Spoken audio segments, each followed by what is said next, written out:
जून 2021 में जब लगातार 12 साल पीएम रहने के बाद बेंजामिन नेतन्याहू को अपना पद छोड़ना पड़ा, तब कई जानकारों ने कहा था कि उनके दौर का अंत था और एक नए दौर की शुरुआत। लेकिन नेतन्याहू ने वादा किया था, हम वापस आएंगे और 2022 में वापसी कर लेते हैं। नेतन्याहू लिक्विड पार्टी से है, जो खुद राइट विंग पार्टी है, और गठबंधन में साथ मिलता है इजराइल की अति रूढ़िवादी 5 पार्टियों का।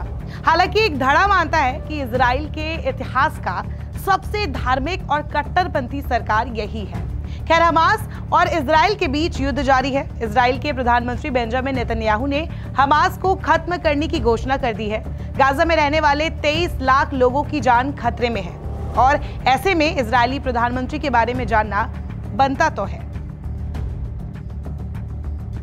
इजराइल के पीएम बेंजामिन नेतन्याहू को बीवी नाम से भी जाना जाता है। उनका जन्म 1949 में तेल अवीव, इजराइल का एक शहर है, के जाफा में हुआ था। नेतन्याहू की मां तजीला सेगल एक इजरायली मूल की जूस थी और पिता बेंजामिन नेतन्याहू पोलैंड के जूस थे। वो पेशे से हिस्टोरियन थे, लेकिन नेतन्याहू के पिता एक सेक्युलर ज़ायनिस्ट थे, जिनका मानना था कि जॉर्डन नदी के दोनों किनारों पर इजराइल का अस्तित्व होना चाहिए। उन्होंने पड़ोसी अरब देशों के साथ समझौता को भी मानने से इनकार कर दिया था।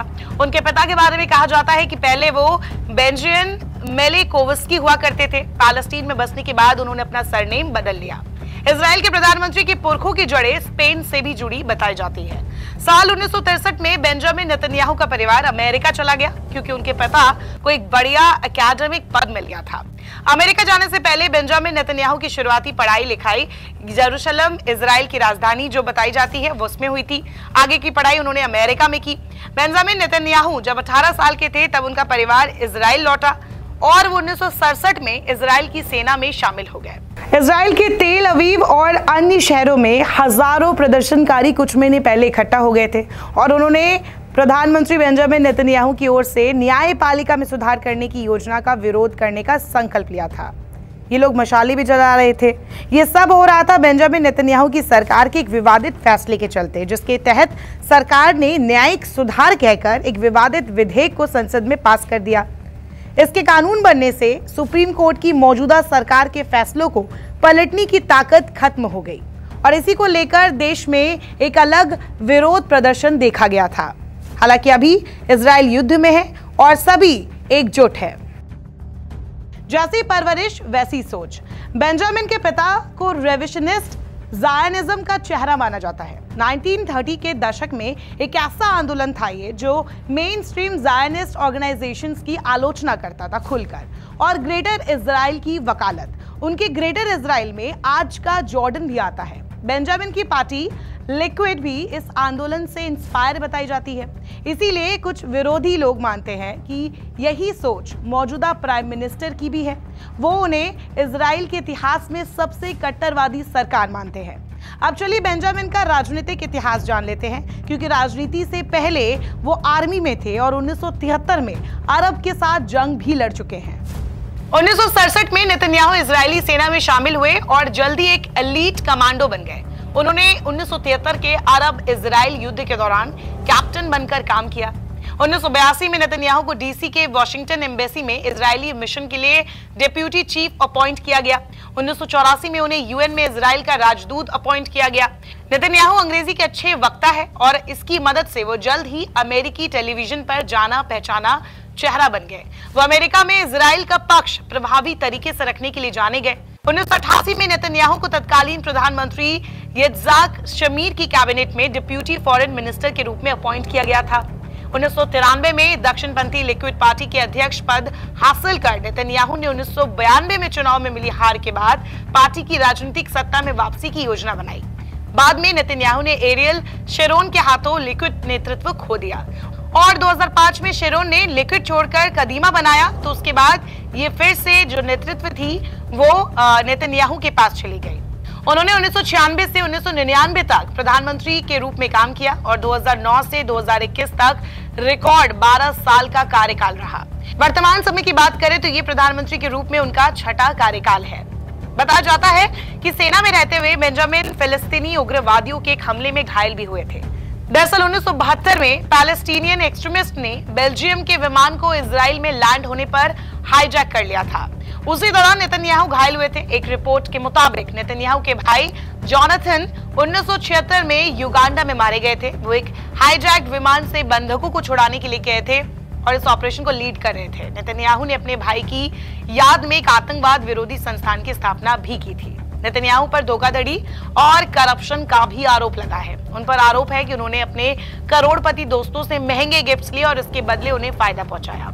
ऐसे लोगों में ऑस्कर नॉमिनेटेड इजरायली अमेरिकी हॉलीवुड प्रोड्यूसर आर्नर मिल्चल का नाम भी शामिल है।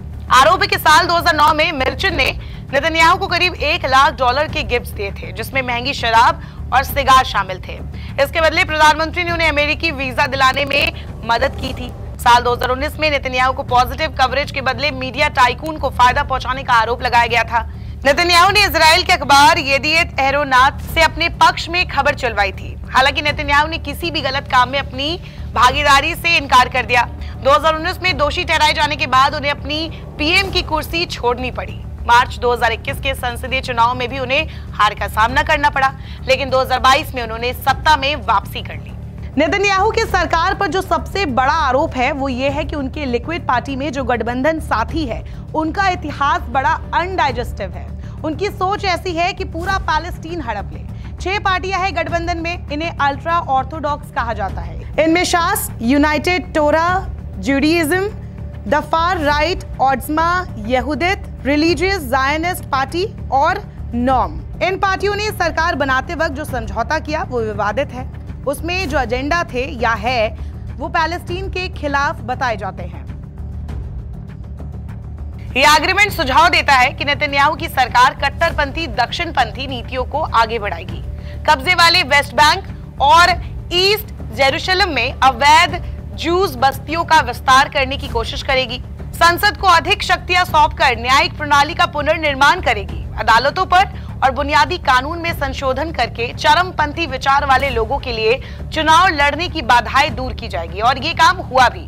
2007 में जूइश आतंकी संबंधों और नस्लवाद को उकसाने के लिए दोषी ठहराए गए एक राजनेता इतामर बेन ग्विर सुरक्षा मंत्री बन गए हैं, जिनके पास इजराइल के पुलिस बल पर अधिकार है। ये पहले रेसिस्ट और अल्ट्रा नेशनलिस्ट मीर कहानी के संगठन से जुड़े थे, जो इजराइल में बैन था और यूएस ने इसे टेररिस्ट ग्रुप घोषित कर रखा था। ये नेता हमेशा से एंटी अरब कमेंट्स करते रहे हैं और कई रिपोर्ट्स में ये रेसिस्ट भी कहे गए हैं। वह ultra nationalist religious Zionism party के नेता और अब नए वित्त मंत्री बेजेल स्मोट्रिच भी कम नहीं है। ज्यादा से ज्यादा यहूदी बस्तियों को फंडिंग करने का काम इन्होंने किया है। इनकी ही वजह से वेस्ट बैंक में लगातार इजरायली सेटलमेंट्स बढ़ते चले गए, जिसे यूएस ने भी पहले अवैध कहा था, लेकिन अब वही यूएस उस देश को मदद भी भेज रहा है पैलेस्टीन को बर्बाद करने के लिए। एक अनुमान के मुताबिक वेस्ट बैंक जो पैलेस्टीन के हिस्से में आता था, वहां 6 लाख से 7,50,000 इजरायली सेटलर्स मौजूद है, जो ईस्ट जेरूशलम पर कब्जा करते हैं, जो इंटरनेशनल लॉ के अगेंस्ट भी है।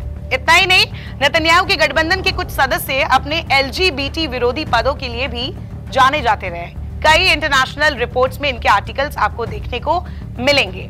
गाजा, जहां 23 लाख से ज्यादा पैलेस्टीनियन रहते हैं, हमास के कब्जे में जरूर है, लेकिन हमास के साथी नहीं है ये। उसमें आम लोग भी है, बच्चे भी है, बूढ़े भी है, महिलाएं भी है, डॉक्टर्स भी है, पत्रकार भी है, जो लगातार इजराइल के हमले में मारे जा रहे हैं। इजराइल ने गाजा में बिजली, पानी, मेडिसिन, हर चीज की सप्लाई बंद कर दी है। मतलब अगर वो लोग बम और बंदूकों से ना मरे तो भूख, प्यास और बिना इलाज के जरूर मर जाएंगे।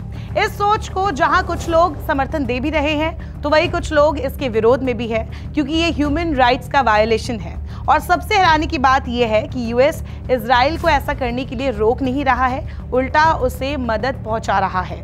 बम और हथियार पहुंचाया जा रहा है। नमस्कार, मैं हूं मानक गुप्ता।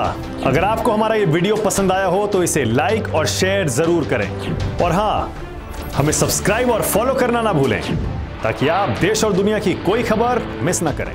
तो जुड़े रहिए हमारे साथ और देखते रहिए News 24।